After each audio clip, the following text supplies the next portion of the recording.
June 22, 1941. 3 million German soldiers crossed the Soviet border in the largest military invasion in human history.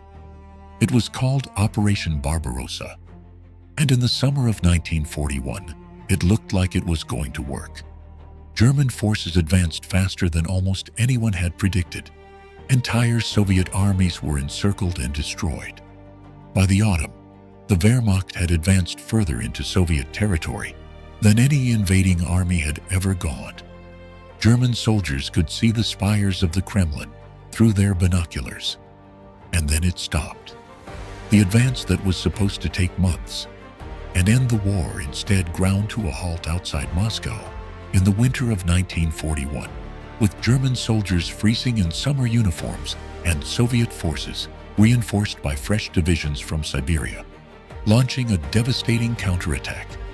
Germany never recovered the initiative it lost in that winter. The failure at Moscow in 1941 was the beginning of the end for the Third Reich, even if 4 more years of catastrophic war would follow before that end arrived. How did Germany get so close and fail so completely? The answer is not the Russian winter, although that mattered. The answer is a series of catastrophic military decisions made by one man over the objections of his most experienced commanders at the precise moments when those decisions were most consequential. This is the story of Hitler's Moscow mistake, the blunder that turned the greatest military campaign of the war into its greatest defeat, the plan and its fatal flaw. Barbarossa was built on a single assumption: that the Soviet Union would collapse quickly once its military was defeated in the field. Hitler and his planners believed the Soviet state was fragile, held together only by force, and that a rapid campaign destroying the Red Army would cause the entire political structure to disintegrate.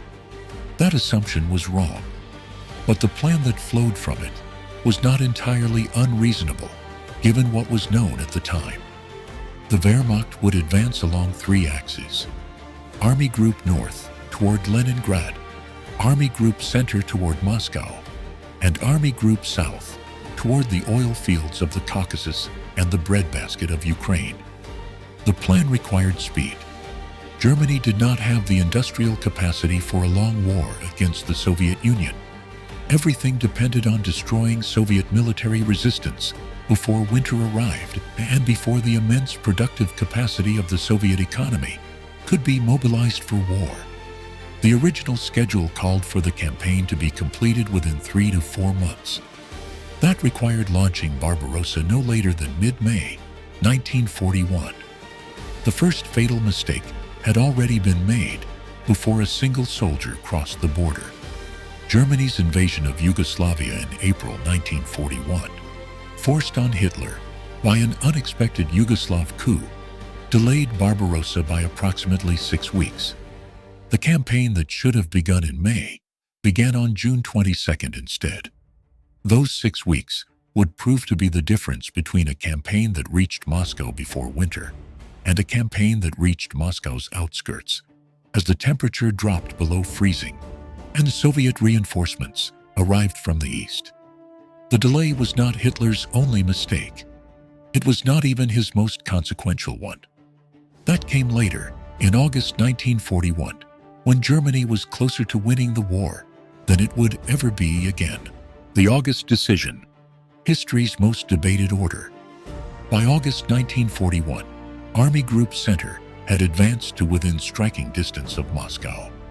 The road to the Soviet capital was more open than it would ever be again. German commanders, led by Field Marshal Fedor von Bock, were pushing to maintain the momentum toward Moscow. While the opportunity existed, Hitler refused. He issued one of the most debated orders in military history. Army Group Center would halt its advance on Moscow. Instead, significant forces would be diverted south to support Army Group South's campaign in Ukraine. The military logic Hitler offered was not entirely without merit. Ukraine contained vast agricultural resources and industrial capacity. The Soviet forces in Ukraine represented a genuine threat to Army Group Center's flank. Taking Kiev and destroying the Soviet armies there would strengthen Germany's strategic position. His generals disagreed violently. Army Group Center's commander and the Army Chief of Staff both argued that Moscow was the priority. Taking the Soviet capital would destroy the central hub of the Soviet rail and communication network. It would force the Soviets to defend it with whatever forces they could assemble, allowing Germany to destroy those forces in a single decisive battle. Hitler overruled them. The Kiev operation proceeded. It was, by any military measure, a spectacular tactical success.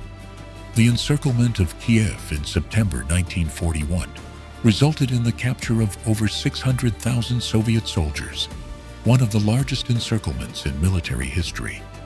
But it cost 6 weeks. 6 weeks in which Army Group Center sat largely stationary while the critical campaigning weather of the Russian summer gave way to autumn mud and then to winter frost. When Army Group Center finally resumed its advance toward Moscow in October 1941, everything had changed. Operation Typhoon. Too little, too late. Operation Typhoon, the German drive on Moscow, began on October 2, 1941. It began with dramatic success. Soviet defensive lines were broken. 2 more massive encirclements were achieved at Vyazma and Bryansk, trapping another 600,000 Soviet soldiers. German commanders believed victory was within reach. Moscow seemed to be falling. The Soviet government began evacuating eastward to Kuibyshev. Stalin himself was reported to be considering leaving the capital. Then the autumn rains came. The roads of Russia, unpaved and unable to handle the weight of Earth's military traffic, turned to deep mud. The Wehrmacht called it the Rasputitsa, the season of mud. Vehicles sank to their axle. Supply columns ground to a halt. The advance slowed to a crawl. By the time the ground froze hard enough to allow movement again in mid-November, the window was closing. German soldiers, still in summer uniforms because Hitler had forbidden preparations for a winter campaign, on the grounds that no winter campaign would be necessary, began to freeze, and the Soviet reinforcements were arriving. Richard Sorge, a Soviet spy embedded in the German embassy in Tokyo, had reported that Japan had decided not to attack the Soviet Union in Siberia. That intelligence allowed Stalin to transfer up to 18 crack Siberian divisions to the Moscow front. These troops were fully winter-equipped, experienced, and ready. German forces reached the Moscow suburbs in early December 1941. Some units could see the city. One reconnaissance unit reportedly saw the towers of the Kremlin through binoculars. And there they stopped. They had no more strength to advance. Their supply lines were overstretched. Their equipment was freezing. Their men were exhausted and frostbitten. And in front of them were fresh Soviet divisions that had not yet fought. The Soviet counterattack and its consequences, so says. On December 5, 1941, the Soviet counterattack began. Marshal Georgy Zhukov commanded the operation. The fresh Siberian divisions, supported by tanks and artillery that had been held in reserve, struck the exhausted German forces along the entire Moscow front. The Germans were pushed back. Not defeated, not destroyed, but pushed back. The crisis was severe enough that Hitler personally took command of the army and issued the halt order that probably prevented a complete collapse. German forces were ordered to hold their positions regardless of the cost. They held. But they never returned to the positions they had occupied in December 1941. The high water mark of the German advance had been reached. From this point forward, the strategic initiative would gradually shift to the Soviet side. Germany launched further major offensives in 1942, advancing deep into southern Russia towards Stalingrad and the Caucasus. But it never mounted another serious threat to Moscow. The heart of the Soviet state, its command center, its communications hub, its symbol of national resistance, had survived. The consequences were irreversible. The Soviet Union had demonstrated it could survive the German onslaught. American Lend-Lease supplies were beginning to flow. Soviet industry, relocated east of the Urals beyond German reach, was beginning to produce the weapons that would eventually overwhelm German production. The war that was supposed to last months would last 4 more years. And Germany, which had entered it with every military advantage, would lose it because it had failed to deliver a decisive blow when that blow was possible. The verdict: who was responsible?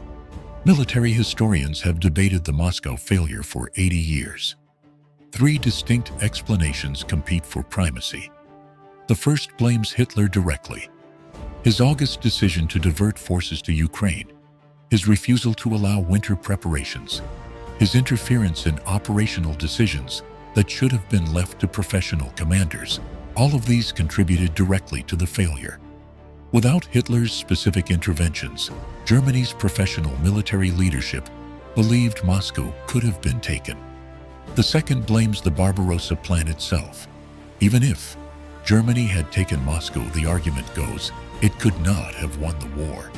The Soviet Union was too large, too populous, and too resilient to be defeated by any single city's fall. Stalin would have fought from Kuibyshev.